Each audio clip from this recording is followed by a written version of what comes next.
रोज एक नई कहानी देखने के लिए चैनल को सब्सक्राइब करें और बेल आइकन दबाना ना भूलें। सरिता एक छोटे से गांव में रहती थी। सरिता काफी ज्यादा चालाक होती है। सरिता की एक लौती बेटी ही थी जिसके साथ सरिता रहती थी। लेकिन महक की आगे पढ़ाई के लिए सरिता ने अपनी बेटी को शहर भेज दिया था। एक बार सरिता अपनी बेटी से मिलने के लिए शहर जाती है। क्या बात है महक, मैं देख रही हूँ आजकल तू तो फोन भी नहीं कर रही है। तुझे पता है ना, मैं गांव में अकेले रहती हूँ। अगर तू भी मुझे फोन नहीं करेगी, मुझसे बात नहीं करेगी तो मुझे अच्छा नहीं लगेगा। माँ मैं क्या करूँ, मेरे एग्जाम शुरू हो गए हैं और आपको नहीं पता, लेकिन मैं दिन रात बस पढ़ाई ही करती रहती हूँ। मुझे तो खाने तक का होश नहीं है और फिर फोन करने का टाइम ही नहीं मिलता। चल कोई बात नहीं, मुझे लगा ही था ऐसी कोई बात होगी तभी तूने मुझे फोन नहीं किया। मुझे वहाँ गांव में तेरी याद बहुत आ रही थी, इसीलिए मैंने सोचा कि मैं कुछ दिन तेरे पास ही रहने आ जाऊँ। बहुत अच्छा किया माँ कि आप आ गई। बस एक एग्जाम बचा है, वो खत्म हो जाए फिर मैं आपको घुमाने लेकर चलूंगी और यहाँ का खाना भी खिलाया करूँगी। नहीं बेटा, यहाँ का खाना तो रहने दे। मैंने बहुत लोगों से सुना है कि यहाँ लोग पता नहीं कैसा सड़ा हुआ बचा हुआ खाना खाते हैं। मैंने खा लिया तो मेरा पेट ही खराब हो जाएगा। अरे माँ, आप भी ना बिना बात की परेशान हो जाती हो।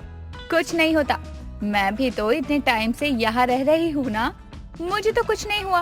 अब चिंता मत करो, आपको भी कुछ नहीं होगा।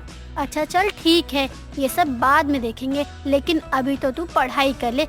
आखिरी परीक्षा बची है, वो भी दे दे, फिर घुमाना मुझे तू शहर में। मैं भी अपने कमरे में जाकर आराम कर लेती हूँ।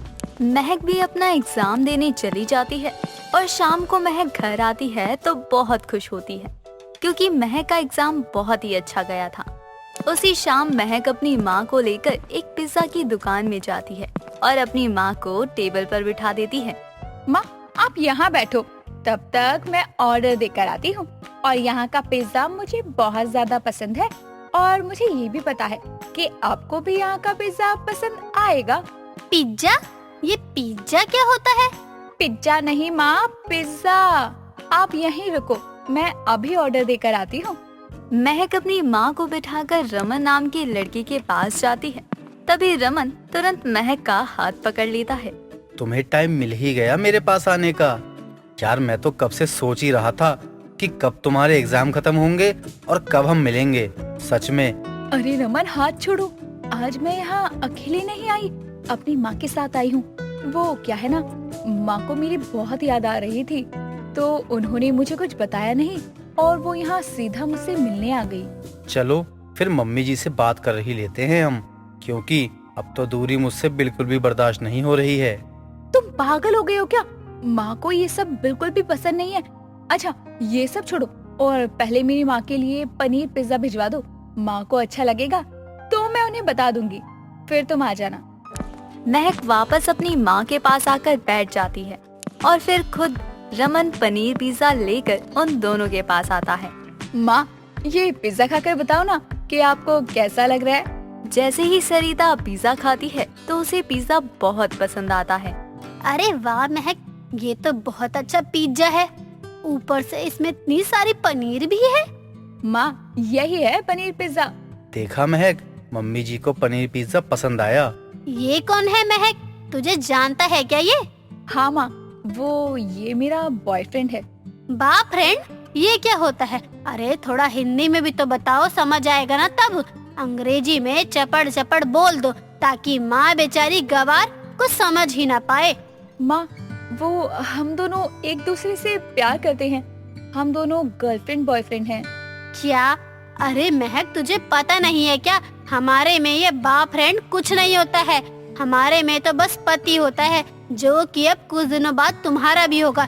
ये करतूत देखने के बाद मैं तो जल्दी से जल्दी तेरी शादी कर दूं अब।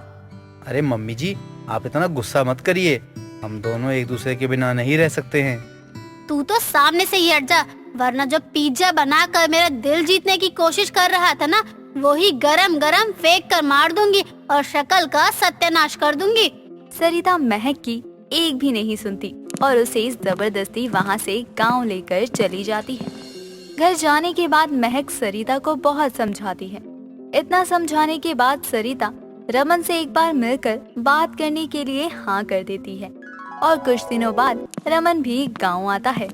मम्मी जी, मुझे पता है महक आपकी बेटी है, आप उसके बारे में सोच रही हो, लेकिन हम दोनों को एक दूसरे से प्यार है और हम एक दूसरे को बहुत ज्यादा चाहते हैं।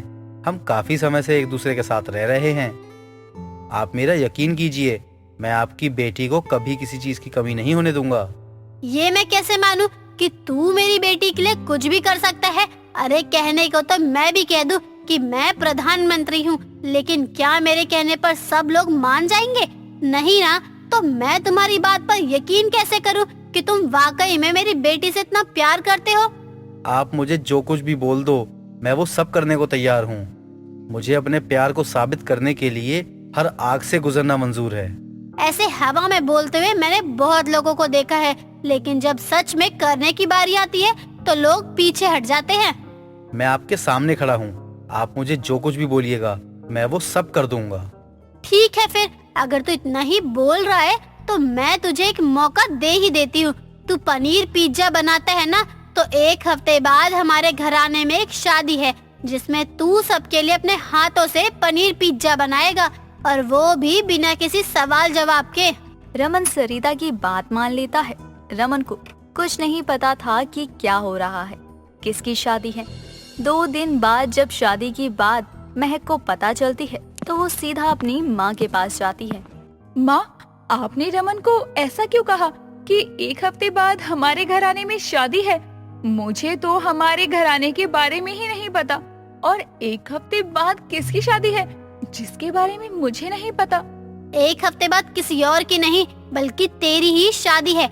मैंने तेरी शादी तय कर दी है। क्या माँ, आप मेरी शादी कर रहे हो और इस बारे में मुझे ही नहीं बताया? आपने इस बारे में मुझसे पूछा क्यों नहीं? यही करना था तो रमन से झूठ क्यों बोला? मैंने कहा उससे झूठ बोला?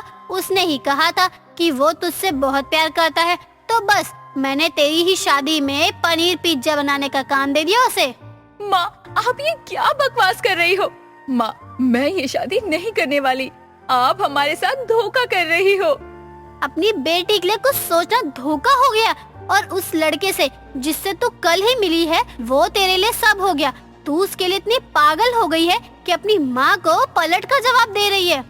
माँ, मैं आपको जवाब नहीं देना चाहती, लेकिन आपने मेरे पास कोई दूसरा रास्ता नहीं छोड़ा है।